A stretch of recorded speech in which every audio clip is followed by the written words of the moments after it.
자, 오늘 설교 제목은 빛과 어둠의 이야기입니다. 오늘 이제 요한복음의 마지막 대단원을 내리는 날입니다. 지금까지 한 2년 반 동안 요한복음을 설교를 했습니다. 오늘은 그 정리하는 마지막 시간입니다. 2년 반 동안 설교를 들었는데 여러분 기억이 나십니까? 많은 은혜 받으실 줄 믿습니다. 우리가 성도가 설교를 듣고 성경을 공부하는 이유가 뭘까? 목적 없이 그냥 성경 공부하고 목적 없이 설교를 듣지는 않겠죠? 디모데후서 3장 16절, 17절을 보면요. 모든 성경은 하나님의 감동으로 된 것으로 교훈과 책망과 바르게 함과 의로 교육하기에 유익하니 이는 하나님의 사람으로 온전하게 하며 모든 선한 일을 행할 능력을 갖추게 하려 함이라 라고 말씀하고 있습니다. 성경을 공부하는 두 가지 목적이 있습니다. 첫째는 하나님의 사람으로 온전케 한다라는 거예요. 이 온전하다는 단어는 에베소 4장 12절에도 성도를 온전케 하며 봉사일을 하게 하며 할 때 교회의 교사와 목사를 세운 이유도 성도를 온전케 하며 그랬고요. 마태복음 5장 48절에도 내가 온전하니 너희도 온전하라 라고 말합니다. 그래서 우리가 성경을 공부하는 첫째 목적은 온전케 되기 위함입니다. 그럼 온전케 된다는 게 뭐냐면 여러 가지 의미가 있겠지만 첫째는요, 거룩하고 흠없게 되는 거예요. 거룩하고 흠없게 되는 겁니다. 거룩은 구별된 거라고 그랬죠. 그래서 우리가 자기 부인이 된 사람이라고 그랬습니다. 그래서 거룩하고 흠없는 하나님의 아들이 되는 거고, 그리고 하나님을 사랑하고 이웃을 사랑하게 되는 것이 온전케 되는 것의 의미입니다. 자, 그렇게 돼야 되고, 두 번째는 뭐라고 했냐면 성경을 공부하는 두 번째 목적은 뭐냐면 모든 선한 일을 행할 능력을 갖추려 합니다라는 겁니다. 온전케 되어서 모든 선한 일은 뭐예요? 하나님의 뜻을 행할 수 있는, 다시 말해서 믿음을 가져가지고 믿음으로 행할 수 있는 그런 능력을 갖게 해주기 위해서 성경 공부를 합니다. 만약에 우리가 설교를 듣고 또 성경을 공부하는데 이런 목적이 아닌 다른 목적으로 공부한다는 것은 우리가 관역에서 빗나가는 것입니다. 그래서 여러분들이 요한복음을 지금 124편째 설교를 듣고 계시는데 설교를 듣고 온전케 되고 그리고 하나님의 뜻을 행할 수 있는 믿음의 사람으로 되기 위해서 성경을 들어야 됩니다. 공부를 해야 되는 거예요. 다른 목적으로 공부하면 안 되는 거죠. 자, 그래서 오늘 요한복음에도 제가 이제 요한복음 21장까지 마치면서 가장 중요한 단어, 중요한 본문이 뭐냐? 오늘 본문이에요. 자, 20장 보세요. 29절.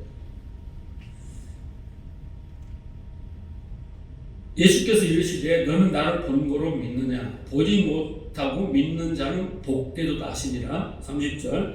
예수께서 제자들 앞에 이 책에 기록되지 아니한 다른 표적도 많이 행하셨으나 오직 이것을 기록함은, 성경을 기록한 목적이죠. 기록함은 너희로 예수께서 하나님의 아들이심을 믿게 하려 하며 또 너희로 믿고 그 이름, 그 말씀을 힘입어 생명을 얻게 함이라. 그래서 요한복음 21장까지 기록 목적이 분명하게 나와 있습니다. 첫째는 뭐예요? 예수 그리스도를 믿게 하는 거고, 두 번째는 그 말씀을 힘입어서 생명을 얻는 거예요. 생명을 얻어서 우리가 사는 거죠. 자, 요한복음은 예수님이 부활하시고 승천하셨잖아요. AD 30년에. 그러면 요한복음은 그 후에 50년에서 60년이 지나서 AD의 한 80년에서 90년, 100년 그 사이에 기록된 겁니다. 그러니까 예수님이 부활하고 승천하시고 그 다음에 바울이 이제 서신서를 기록하잖아요. 그보다 더 뒤에 90년도에 한 5, 60년 후에 요한복음이 정리돼서 기록이 된 것입니다.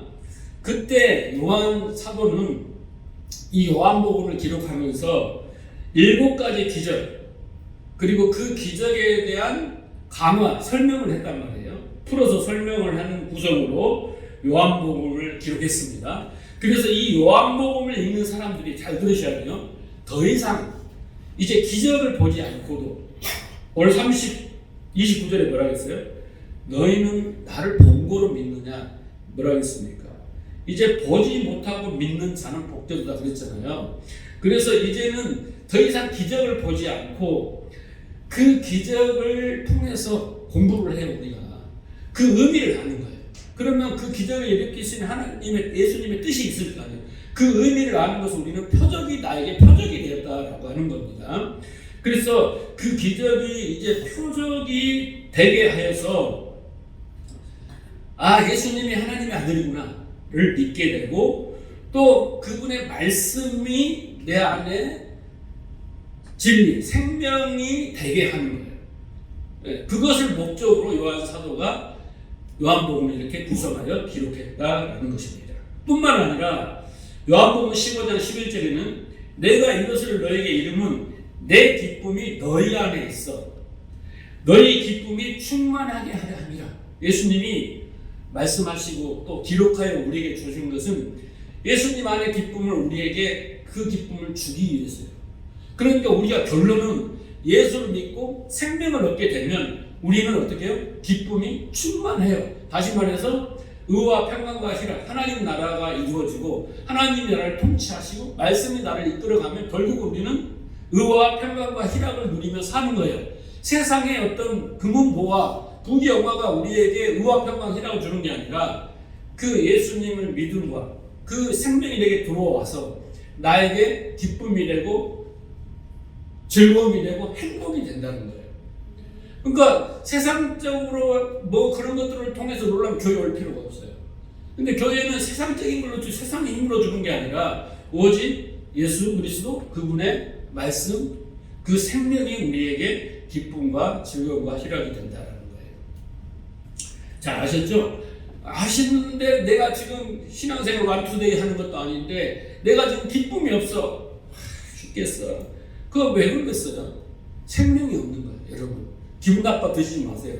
지식은 있을지 모르지만 생명이 없는 거예요. 내가 왜 지옥 같은 마음을 가지고 분노하고 원망하고 괴로워하고 슬퍼하고 그냥 무덤덤하고 고독하고 외롭고 사는 게 사는 것 같지 않고 뭐 술이나 한잔 해야 되고 뭐 다른 걸 해야지 즐겁지 전혀 즐겁지 않다.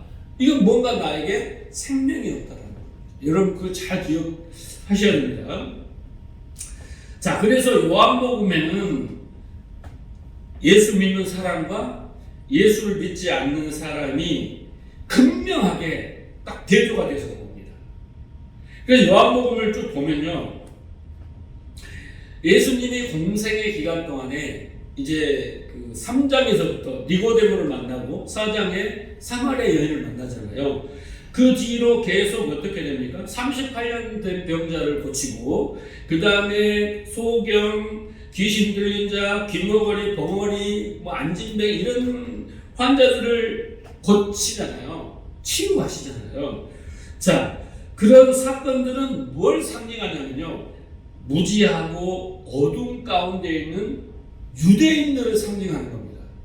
유대인들이 하나님의 백성이고 택한 백성이다. 자기들은 하나님 나라 백성이다라고 믿고 그렇게 신앙생활을 하고 있는데 그 안에 이런 병자들이 너무 많은 거예요. 이렇게 무지한 자들이 많은 거예요. 이 어둠 가운데 있는 많은 자들을 다 폭로시키는 거예요. 너네들이 하나님의 백성이고 하나님 나라를 산다 하지만은 아니다 라는 것을 폭로하고, 그들이 하나님의 뜻을 알지 못하고 인간의 행위를 앞세워서, 자기의 신앙의 행위를 앞서 자기 의를 앞세워서 그렇게 하나님을 믿는다고 당당한 그들을 너희들은 어둠이야, 그런 영적 실상을 지금 폭로하고 있는 거예요.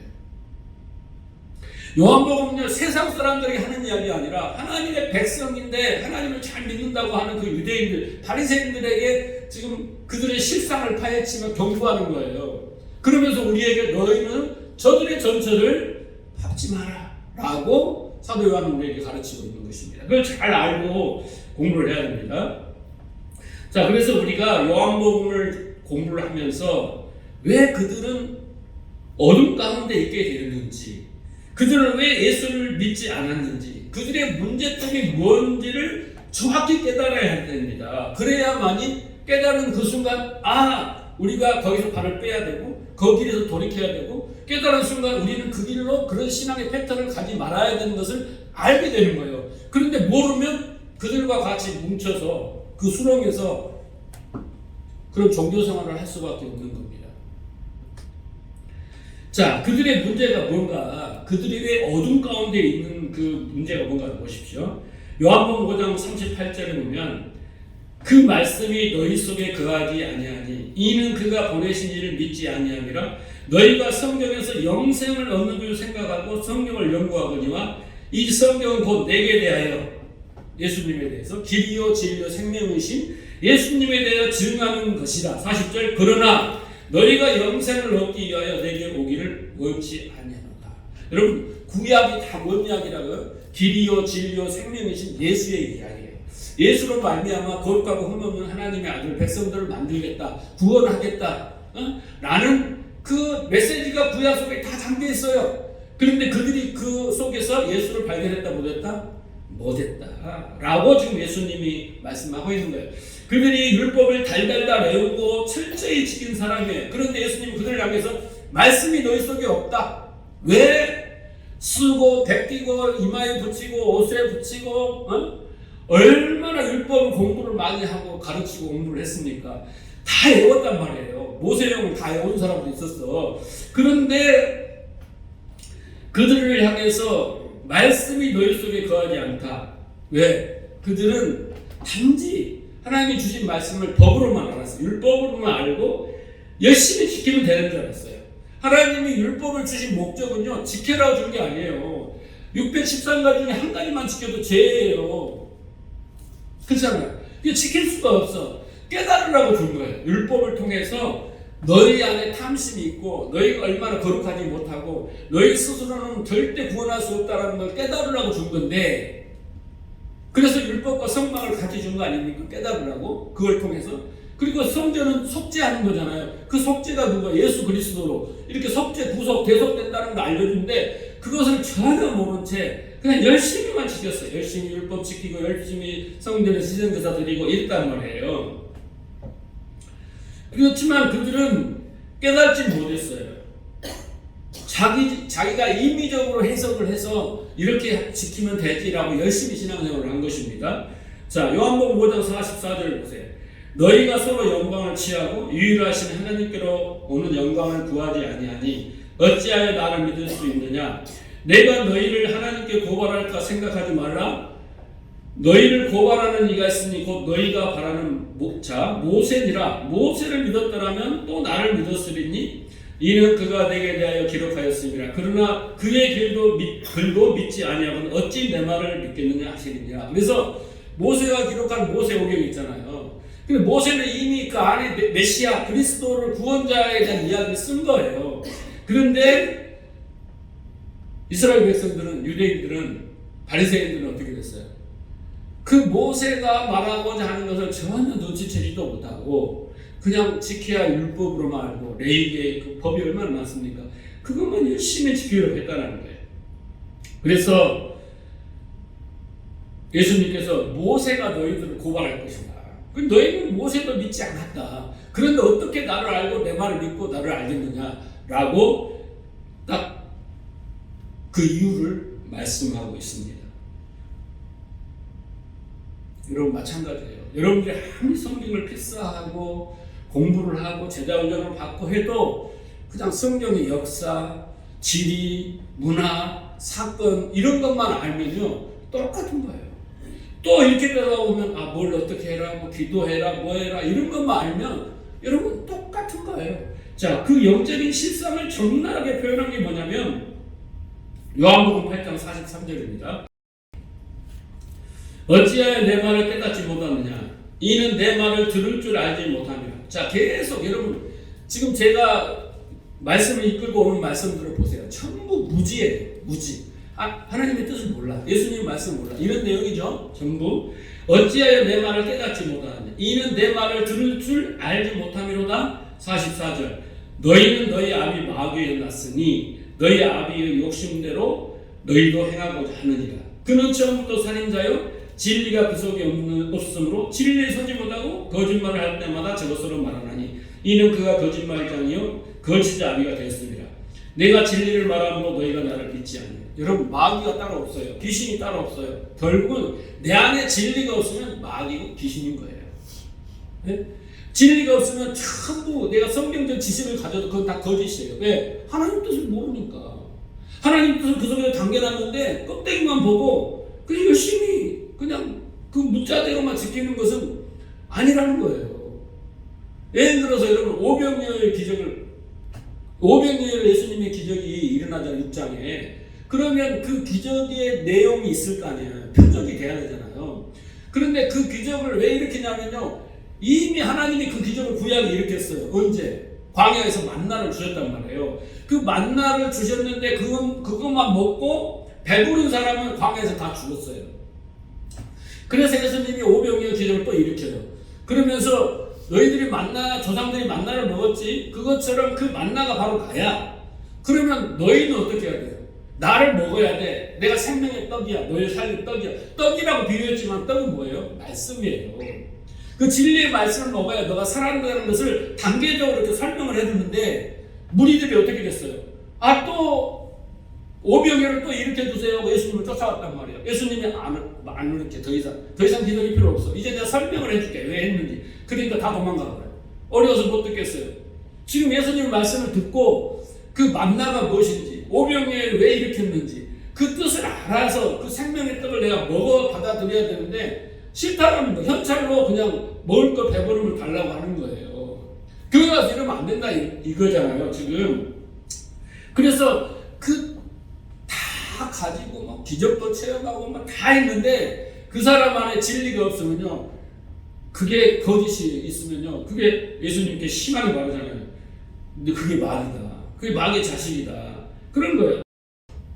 그래서 아무리 열심히 신앙생활을 해도 진리를 깨닫지 못하면, 말씀이 그 안에 진리로 거하지 않으면 외식하는 자요, 회칠한 무덤이요, 또 독사의 자식에 불과한 것입니다. 여러분, 교회 안에 이런 분들이 수고하는 거 아세요? 한국 교회 안에 감히 누가 말을 못하지만 많아요.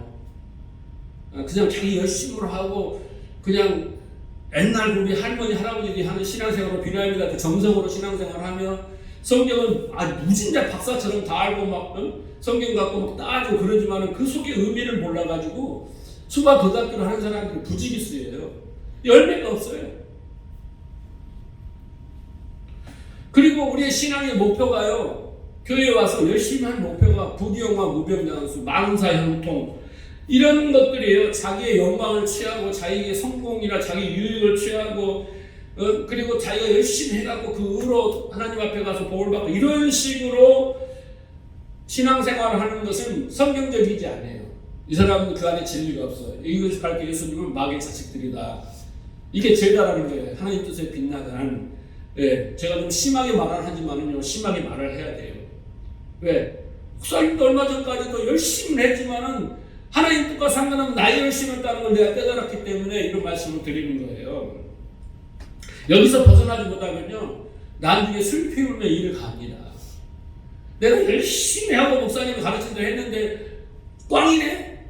이거 아니었네? 얼마나 슬프겠어요. 이를 뚝뚝 갈겠죠. 그렇죠? 그래서 여러분, 영적 전쟁이라는 보이지 않는 마귀하고 싸움이 아닙니다. 율법을 잘 지키느냐 안 지키느냐 싸움이 아니에요. 영적 전쟁은. 그 뭐겠습니까? 신앙의 이슈는 뭐냐면 진리를 아느냐 모르냐의 싸움이요. 지금 21세기는요. 네? 옛날에는 신앙이 초보여서 이렇게 열심히 하면 복을 준다더라 해도 이게 초보 단계잖아요. 그리스도 초보 단계죠. 지금은 이 코로나를 겪어오면서요, 이제는 어떤 시대가 되냐면 내 안에 진리가 있느냐 없느냐. 왜냐하면 진리가 없으면 못 버텨내요. 3년 동안 코로나가 지나니까 내 신앙이 견딜 수가 없어요. 교회를 못 나와. 이제 습관이 되어서 안 나와요. 교회가 별로 나에게 유익이 없어요. 즐거움이 없어요. 그죠? 그래. 예배도 항상 그래. 똑같아. 이게 뭐냐면 내가 지금 병들고 지금 심각한 문제가 왔는데 그냥 나는 하나님 믿으니까 이런 마음으로 갖고 있는데요. 아니에요. 지금 영적 전쟁은요, 내 안에 진리가 있느냐 없느냐. 진리가 있는 사람은 코로나 할아버지가 와도 그거 상관없어요. 어떤 상황에도 예배하며 진리를 사모하며 계속 하나님의 뜻의 그 목적을 맞춰서 나아가는 거예요. 그래서 진리가 있느냐 없느냐를 점검을 받아야 되고, 진리의 말씀을 듣느냐 못 듣느냐를 여러분 분별을 해야 돼요. 여러분의 설교를 들으면서요, 맨날 똑같은 말씀이야. 내가 지금 신앙생활 완투되어 하는 거 아닌데 수십 년을 들었는데 그냥 거기서 거기 말씀이야. 그것은요, 나를 살리는 말씀이 아니에요. 여러분이 설교를 들을 때마다 무릎을 치면서 그렇지, 아 그렇구나, 아 그거였구나, 그게 하나님의 은혜였네, 사랑이었네, 감사네, 뭔가 이거에 감격이 되고 감동이 돼야지. 그러면서 내가 점점 하나님을 사랑하고 하나님에 가까이 가게 되는 거지. 맨날 들었는데 똑같아. 제가 코로나 때문에 그렇지만은 교회 다른 행사를 안 하잖아요. 다른 프로그램도 안 하고 뭐 숫자도 안 했지만 교제도 안 하고, 제가 딱 목표한 게 뭐냐면, 그래 말씀만 전하자.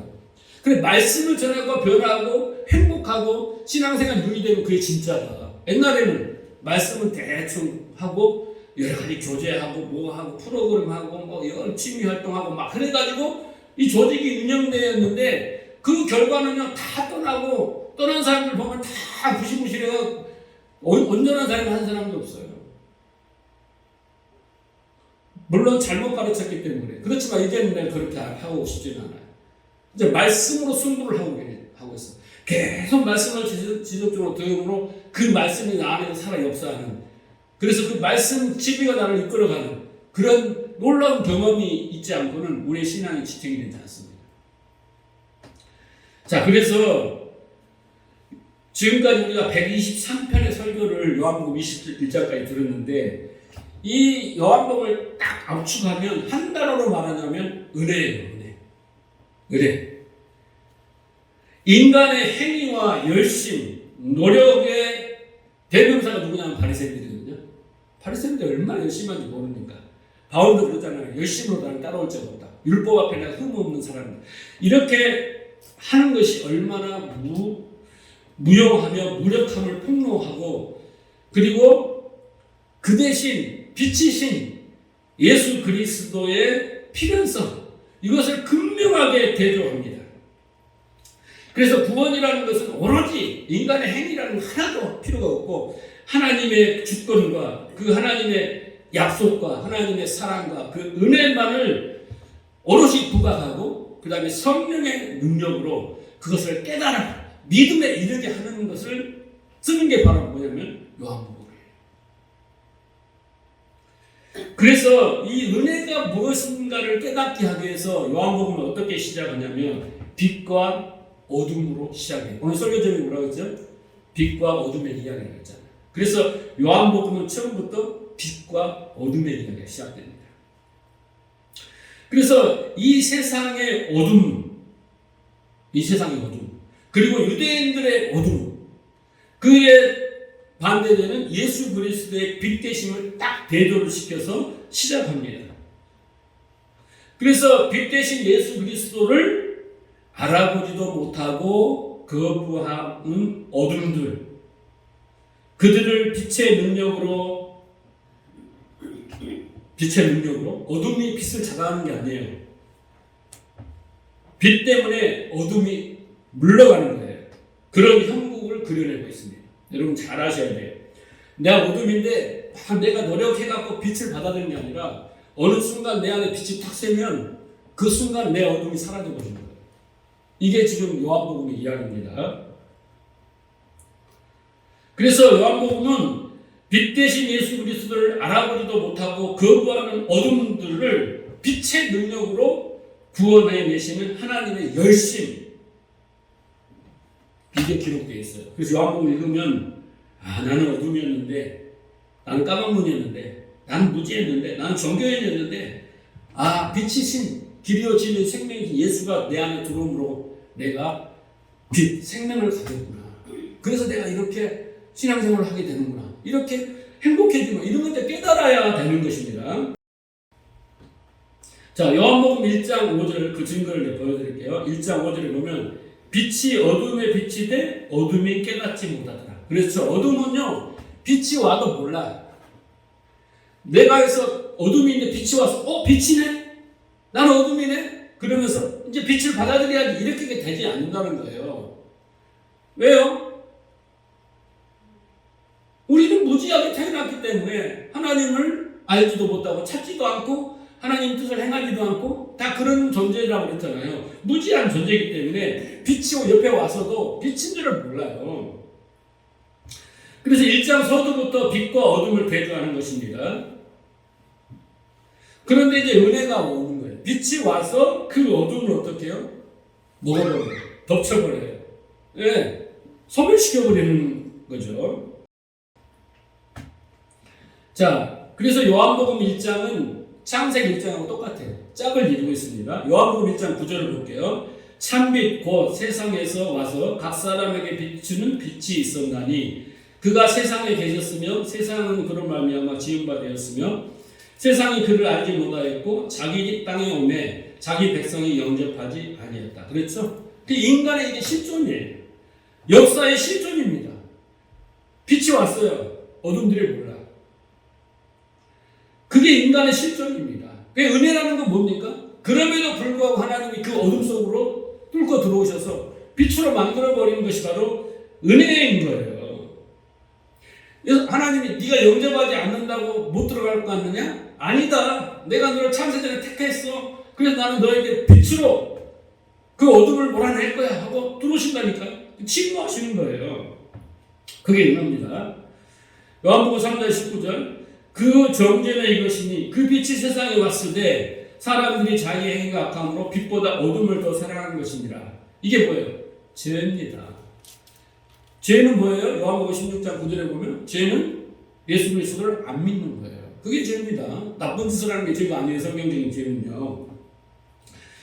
그래서 빛이신 예수, 생명이신 예수를 믿지 않는 것이 바로 죄다라는 겁니다. 그래서 유대주의는 예수를 안 믿잖아요. 예수를 죽였잖아요. 그 유대주의와 빛이신 예수 그리스도, 그 하나님의 은혜가 계속 1장부터 충돌하기 시작합니다. 싸웁니다. 마찬가지로 여러분 우리 안에 그 어둠과 그 정교심과 그 빛인 예수가 우리 안에서 싸우고 있는 거예요. 지금 빛과 어둠이 계속 싸우고 있는 것입니다. 자, 요한복음 8장 12절 예수께서 또 일러 가라사대 나는 세상의 빛이니 나를 따르는 자는 어둠에 다니지 아니하고 생명의 빛을 얻으리라. 11장 9절 예수께서 대답하시되 낮이 12시가 아니냐 사람이 낮에 다니면 이 세상의 빛을 범으로 실족하지 아니하고. 그래서 요한복음은 처음부터 끝까지 빛과 어둠을 극명하게 대조합니다. 그리고 그 빛이 그 어둠을 잠식시켜버리고 먹어버리는 그런 침노해버리는 그 이야기 은혜를 요약하고 있는 것입니다. 그래서 아까 이야기했지만은 창세기 1장에 보면요. 창세기 1장에 보면 이것을 설명하고 있어요. 창세기 1장 2절에 보면 땅이 혼돈하고 공허하고 흑암이 깊은 데 있고 하나님의 영은 수면 위에 운행하시니라. 하나님이 이르시되 빛이 있으라 하시니 빛이 있었고. 자 보세요. 저 위에 하나님의 영이 수면에 운행해 덮고 있어요. 무엇을? 세상을. 근데 그 세상은 혼돈과 공허와 흑암이 있고 그 깊은 바다에 위에 무적행이죠. 그 지옥이에요. 지옥. 생명이 없는 어둠이란 말이에요. 흑암이잖아요. 그래서 그 어둠 위에 하나님의 영이 있고 이제 하나님이 그 세상을 살리기 위해서 빛이 있으라 이렇게 말하는 거예요. 그렇죠? 그죠? 네. 자, 그래서 이 빛은 우리가 공부를 했어요. 창세기에 태양이 아니라고 했습니다. 태양은 넷째 날에 만들어진다고 했어요. 그래서 이 혼돈과 공허와 흑암은 결국은 생명이 없는, 하나님이 없는, 예수가 없는, 진리가 없는, 말씀이 없는 세상을 상징하는 겁니다. 그래서 이 어둠은 하나님도 몰라, 하나님 나라도 몰라, 하나님 백성이 되는 길도 몰라. 무지예요. 이 상태가 혼돈과 공허와 흑암이 있는 상태입니다. 자, 에레미야 4장 22절 같이 읽어볼까요? 시작. 내 백성은 나를 알지 못하는 어리석은 자요 지각이 없는 미련한 자식이요 악을 행하기에 지각이 있으나 선을 행하기에 무지하도다. 보라 내가 땅을 본즉 혼돈하고 공허하며 하늘에 빛이 없으며. 자, 에레미야를 통하여 지금 그 세상을 표현을 했어요. 이스라엘 백성들이 살아가는 그잖아요. 좀 있으면 포로로 망하잖아요. 그죠? 그 세상이 어떤 세상이냐면 어떻게 해요? 혼돈과 공허와 하늘에 빛이 없는 세상이에요. 창세기를 그대로 갖다 옮겨놨죠. 그런데 그 내용은 뭡니까? 백성이 나를 알지 못하는 어리석은 자요, 지각이 없어 미련한 자식이요. 악을 행하기에는 지각이 있으나 악은 뭡니까? 하나님의 뜻에 반대되는 거예요. 선을 행하는 거. 하나님의 뜻을 행하기에는 무지한 상태가 뭡니까? 혼돈과 공허와 흑암의 상태입니다. 생명이 없는 거예요. 진리가 없는 거예요. 이 상태가 바로 어둠입니다. 네, 어둠이에요. 그래서 하나님께서 이 혼돈과 공허와 흑암 속에 창조를 시작하시는데 그 창세기에 바로 그 장면이 성령을 보증으로 세우시고 말씀이신 예수 그리스도를 통해서 그 혼돈과 공허와 흑암 속의 죄인들의 마음 속에 새 창조를 이루시는, 그게 바로 하나님의 구속이에요. 성경이 말하고 있는 구원의 내용입니다. 굳이 하나님이 말씀으로 세상을 창조하는데 그렇게 혼돈과 공허, 흑암은 그게 뭐가 필요 있겠어요? 그런데 세상을 하나님이 그렇게 먼저 만드셨다 이 말이죠. 그래서 우리가 첫째 날 빛이 있으라고 했을 때 그 빛이 여러분 그냥 태양이 아니라, 태양은 넷째 날이니까 예수 그리스도라는 것을 알아야 되고, 그러면 그 앞에 혼돈과 공허와 흑암 세상은 어떤 것을 상징하고 있는가? 에레미야에도 나왔잖아요. 그것처럼 여러분이 이해하시고, 또한 우리도 어떤 상태예요? 혼돈과 공허와 흑암의 상태입니다. 우리의 상태가. 네? 우리의 상태가 그래요.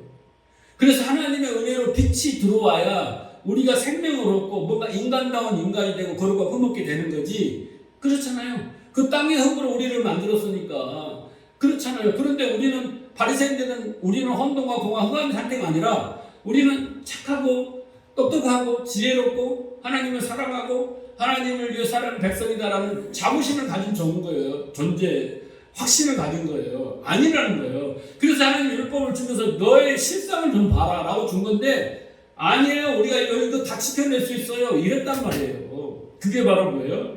어둠이에요. 그러니까 여러분, 어둠은 뭐겠어요?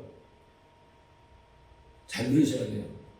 성경 지금 요한복음에서 빛과 어둠을 이야기하잖아요. 어둠들이 물러갔다, 도망갔다, 빛을 영접하지 않았다 그랬잖아요. 그 어둠들은 다른 유대주의, 율법주의, 인본주의, 기복주의 이런 거예요. 여러분. 성경을 가지고 율법을 잘 지키면 복을 받고, 순종을 잘하면 복을 받고, 뭐 천국에 가고, 뭐 이 땅에서 복을 받고 저 위에 올라가서 더 10공을 다시는 복을 받고, 이런 것이 율법주의잖아요. 인본주의는 뭐예요? 성경을 가지고 사람 중심, 하나님 중심이 아니라 사람 중심에서 내게 유익과 내가 원하지 않은 소리는 듣기도 싫어. 내가 원하는 말씀만 듣고 내가 원하는 뜻을 이루고, 이 성경을 자의적으로 해석하고 이렇게 하면 이렇게 된다더라고. 이게 인본주의 아닙니까? 이렇게. 이것들이 뭐예요? 다 어둠이고 밤이에요. 그래서 하나님이, 예수님이 지금 유대 땅에 가가지고 이 어둠을 몰아내시는 거예요. 어떻게 몰아냅니까? 어둠의 도움을 받아서가 아니라, 어둠은 끝까지 어둠인데 빛으로 오셔서 어둠을 몰아내시는 겁니다.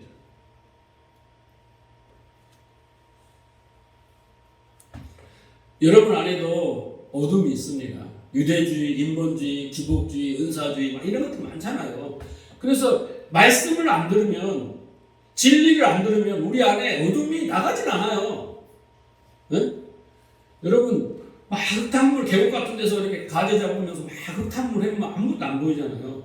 그 흙탕물이 시간이 지나면 샘물이 들어오면서 다 없어지잖아요. 똑같아요. 우리 안에는 어둠을 가득 찼어요. 혼돈과 공허와 흑암이, 질서도 없고 내용도 없고 진리도 없고 그냥 내가 정한 가치, 내가 정한 목표, 내가 좋아하는 선호하는 모든 것들이 다 들어가지고 하나님 앞에 그 모습으로 서서는 하나님이 받지를 않아요. 사랑의 관계가 될 수가 없어요. 먼저 우리가 거룩하고 흠없게 되려면 이 흙탕물이 샘물에 의해서 자꾸 밀려가야 돼요. 우리가 죽을 때까지 설교를 들어야 되고 죽을 때까지 성경을 공부해야 되는 이유예요. 끊임없이. 그런데 안 들어. 근데 또 잘못 들어. 맨날 뭐 하라는 소리만 들어. 내가 변하겠어요? 지겹도록 뭐 해라고 하고 나중에는. 처음에는 막 열심히 하지. 그렇지만 시간이 지나고 여러분들도 신앙생활을 하게 되면 뭐 하라고 하면 체면 때문에 하는 체면. 첫사랑일 때는 막 그런 거 따지지 않고 막 하지만은 가면 갈수록 여러분들이 뭘 증명하냐면 기도해도 안 되고 열심히 해도 안 되고 안 된다는 걸 알게 되는 거예요. 그게 진리예요. 왜? 내 방식으로 그렇게 종교가 가르친 대로 해서는 안 된다라는 것을 여러분이 깨닫는 거예요. 목사님 그걸 깨달은 7년 전에. 이렇게 하고는 안 된다는 것을 7년 전에 깨달았다니까요. 그걸 깨닫고 나야만이 그러면 뭐야? 어떤 거야? 어떤 거야? 라는 질문. 그에서 목마름이 있어야 하나님이 그 답을 안 해준다고요.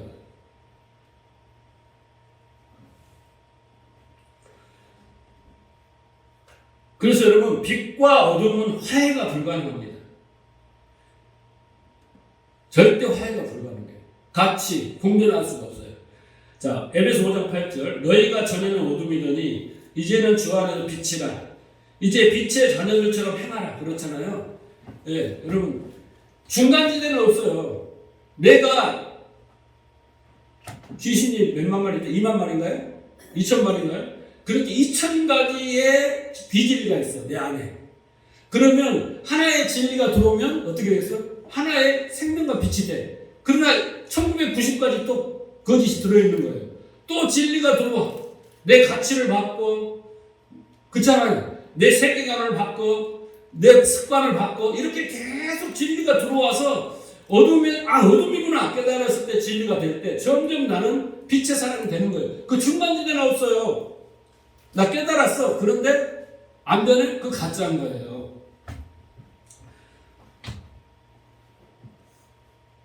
그래서 바울은 이 서신서에서도 빛과 어둠을 극명하게 말하고 있습니다. 그 구원은 여러분 어둠이 빛이 되는 거예요. 자, 요한복음 12장 46절. 나는 빛으로 세상에 왔나니 무릇 나를 믿는 자는 어둠에 거하지 않게 하려 함이로다. 사람이 내 말을 듣고 지키지 아니할지라도 내가 저를 심판하지 아니하노라. 내가 온 것은 세상을 심판하려 함이라 세상을 구원함이로다. 라는 거예요. 자, 예수님은 이렇게 말하고 있습니다. 빛과 어둠을 구원의 전쟁의 이야기로 말씀하고 있습니다. 그런데 여러분 보세요. 47절을 보면 사람이 내 말을 지키지 아니할지라도 내가 저를 심판하지 않을 것인데 나중에 내가 한 마리 저를 심판하실 거다 그런 겁니다. 그러니까 여러분 이 말이 무슨 말이냐면 우리가 예수님의 말을 안 들어도 심판을 당한다 안 당한다? 안 당한다예요. 이걸 아셔야 돼요. 여러분. 이 땅에서 심판을 당하지 않아요. 그런데 나중에 예수님의 그 말씀이 우리를 심판한다는 거예요. 나중에. 그것을 우리는 뭐라고 하냐면 신학적 용어로 하나님의 은희성이라고 하는 거예요. 왜 심판을 하지 않을까? 그렇게 하나님 나라는 감춰져 있다는 거예요. 자, 우리가 신앙생활을 하다 보면요. 많은 딜레마에 빠진 중에 뭐가 되냐면 아니 하나님을 믿지 않는 사람들이 더 잘 살아. 더 행복해. 더 성공해. 이런 거 보고 왜 교회 안에는 지들이 가난한 사람들은 많고 그럴까? 왜 나는 로또가 한 번 되지 않을까? 막 이런 고민을 많이 해요. 그런데 여러분 깊이 생각해 보면 하나님의 뜻이 나에게 있기 때문에 나는 안 되는 거예요. 그걸 여러분이 믿음으로 받아내요. 자, 일찍이 시편 73편을 한번 찾아보세요. 자, 1편 제가 이렇게 쭉 읽으면 따라와 보세요. 하나님이 참으로 이스라엘 중 마음이 정결한 자에게 선을 행하시나 나는 거의 넘어질 뻔하였고 자기가 지금 착하고 선한 사람이에요. 하나님을 잘 믿는 사람이에요. 이 아삽이라는 사람이 시편 이 78편의 기자가 자기는 선하고 착한 사람이고 하나님을 잘 섬기는 사람입니다. 지금 그래서 하나님이 그런 사람의 선을 행하시나 나는 거의 넘어질 뻔하였고 나의 걸음은 미끄러질 뻔하였다. 실족했어요. 시험 들었어요. 나가 지금 교회를 나갈 뻔했어. 하나님을 포기할 뻔했어. 왜냐하면 이는 3절 내가 악인의 형통함을 보고 오만한 자의 질투하였습니다. 악인이 잘 되는 걸 보고 내가 질투했어요. 의심을 했단 말이에요. 하나님, 왜 악인들이 더 잘 됩니까? 라고 내가 실족할 뻔했다는 거예요. 실족을 안 했습니다. 할 뻔했습니다. 4절 자 그들은 악인들은 죽을 때 고통도 없고 그 힘은 강건하며 사람들이 당하는 고난이 그들에게는 없고 사람들이 당하는 재앙도 그들에게 없나니 그러므로 교만이 그들의 목걸이요 강포가 그들의 옷이며 살찜으로 그들이 눈이 솟아나며 그들의 소득은 마음이 소원보다 많으며 그들이 능욕하며 악하게 말하며 높은 데서 거만하게 말하며 그들의 입은 하늘에 두고 그들의 혀는 땅에 두루 다니는도다. 그러므로 그의 백성의 이리로 돌아와서 잔에 가득한 물을 다 마시며 말하기를 하나님이 어찌하랴 지존자에게 지식이 있으랴 하는도다. 어떻게 해요? 악인이 너무 잘 되는 거예요. 아주 교만이 하늘을 찌를 듯 하면서 마지막에 와서 우리를 공격한다는 거예요. 하나님이 있어? 내가 이렇게 하고 있는데 나쁜 짓 하고 이렇게 하고 불을 축적하고 있는데도 나 잘 되잖아. 응? 하나님이 있는 거야? 이렇게까지 하더라는 거예요. 12절 보세요. 볼지어다 이들은 악인이라도 항상 편하고 재물이 더욱 불어나는도다. 그래요 안 그래요? 여러분 우리 몇 대 기업이면 다 안 믿는 사람들이에요. 내가 내 마음을 깨끗하게 하며 내 손을 씻어 무죄하다 한 것이 실로 헛되도다. 내가 열심히 교회에서 착하게 살려고 하고 이런 것들이 다 뭔 소용이냐? 나는 종일 재난을 당하며 아침마다 징벌을 받는도다. 내가 만일 스스로 이르기를 내가 그들처럼 말을 하였더라면 나는 주의 아들들의 세대에 대하여 악행을 행하였으리로다. 16절 내가 어쩌면 일을 할까 하여 생각한즉 그것이 내게 심한 고통이 되었더니 이해가 안 됐죠 여러분? 저도 그래요.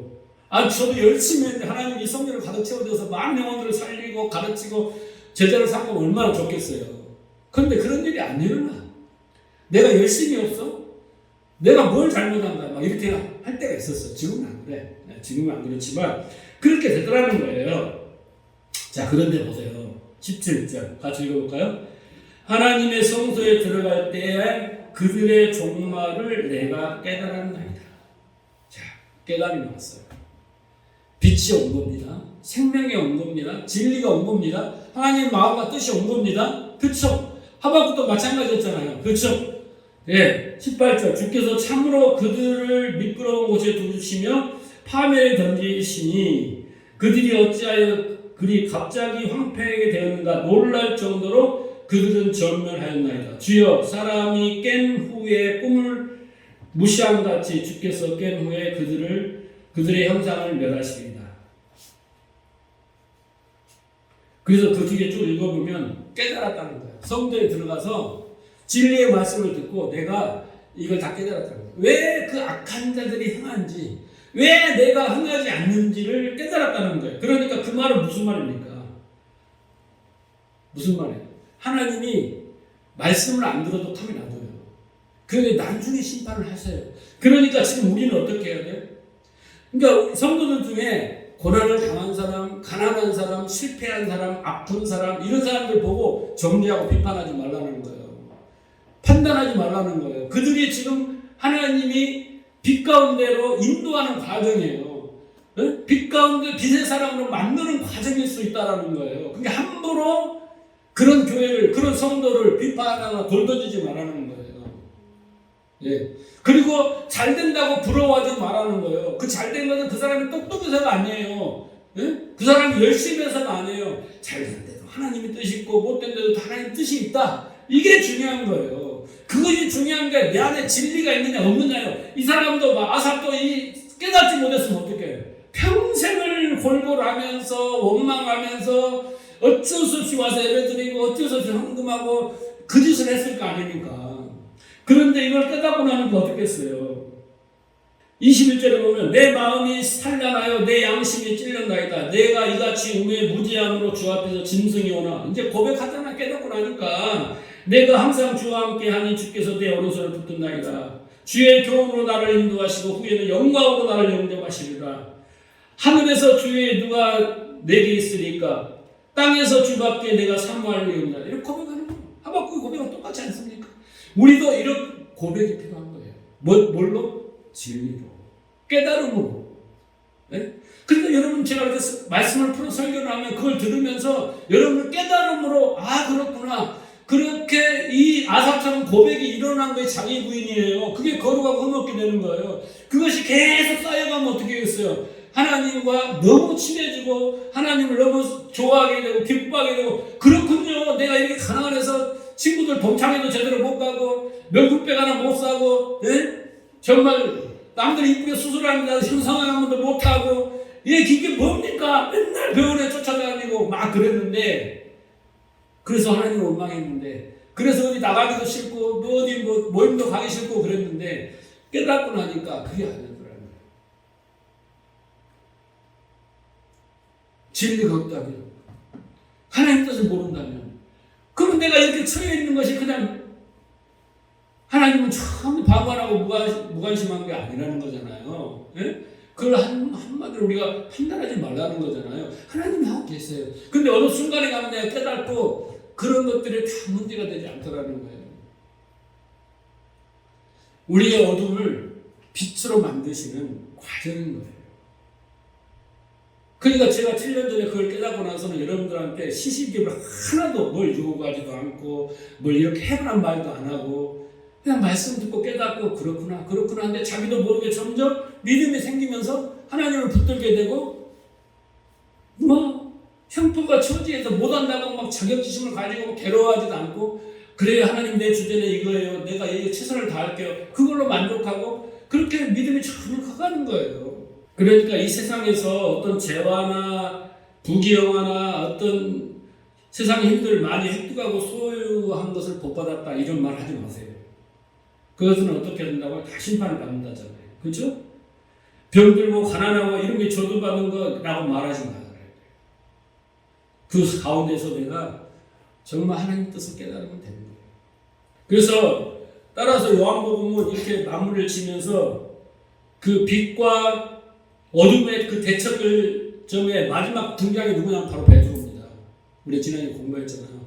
그 빛과 어둠의 요한의 아들 시몬, 이게 어둠이잖아요. 그 빛, 반석 베드로. 이게 딱 대대로 읽으면서 요한은 쭉 읽어보면요. 베드로를 완전 까부셔요. 네? 베드로를 쭉 읽어보면 수제자잖아요. 수제자. 베드로 요한. 네? 그잖아요. 야고보 수제자잖아요. 변호사는 3명만 되는 거잖아요. 그러니까 내가 일단 초막을 짓고 막 이렇게 하고 말고기를 막 자르고 나는 절대 부인하지 않겠습니다 하고 나는 배신하지 않겠습니다 하고 그래놓고 부활의 주님까지 만나고 고기 잡으러 가고 예수님이 졸지 말고 기도해라 쿵쿵 자고 네? 또 갔다가 또 고기 잡으러 가고 또 가서 그물을 내려라 또 오면 또 만나고 철저히 어둠이 누구냐면 바로 베드로예요. 근데 마지막 장면 지난 시간에 얼마나 멋진 장면이었습니까? 베드로가 이제 예수님이 뭐라고 해요? 너가 젊어서는 띠를 띠고 네가 원하는 곳으로 다녔거니와 이제는 내 팔을 벌리니 내가 남이 내게 띠를 띠고 내가 너를 원하지 않는 곳으로 내가 원하는 걸 끌고 가겠다. 그랬더니 베드로가 아멘 그랬어요. 요한을 가르치면서 당신의 살아가는 제자 쟤는요 이랬단 말이에요. 끝까지 베드로인 거예요. 시몬인 거예요. 그런데 예수님은 그 베드로가 누구예요? 우리 교회의 유대인의 이스라엘의 우리의 대표예요. 대표입니다. 그 예수님이 뭐라고 너나 잘해 그러시는 거예요. 그래서 결국은 바벨탑도 그런 사건이잖아요. 인간이 열심으로 해서 하나님께 도달하겠다 하는 게 바벨탑 사건이거든.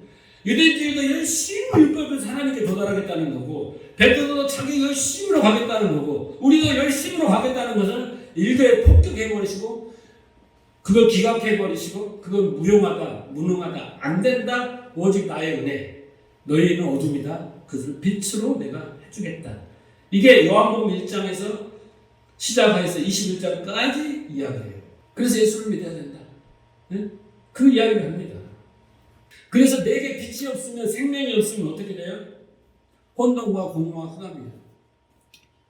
슬프고 고독하고 우울하고 두렵고 외롭고 분노하고 우리의 마음의 상태가 공황의 상태가 되는 겁니다. 빛이 없으면. 자, 그래서 빛이 우리 안에 생명이 우리 안에 있기를 우리는 사모해야 돼요. 여러분이 할 것은 다른 거 없어요. 계속 사모해야 돼요. 진리의 말씀, 그리스도의 말씀, 그 말씀을 들음으로 내가 믿음에 이르도록 그것을 딱 목표를 정해놓고 계속 사모해야지 하나님 주시지 어쩌다가 어쩔 수 없어. 이게 아닙니다. 이게 필요해. 귀 있는 자가 돼야 돼. 예, 그 생명의 말씀을 들려야 돼. 이 사모함이 먼저 있어야 돼요. 에베소 5장 8절에 보면 너희가 전에는 어둠이더니 이제 주 안에서 빛이라 빛의 자녀처럼 행하라 그래놓고 에베소 5장 9절에 빛의 열매는 이렇게 나와요. 빛의 열매는 곧 성령의 열매입니다. 모든 착함이에요. 하나님 뜻을 이룹니다. 의로움, 칭의예요.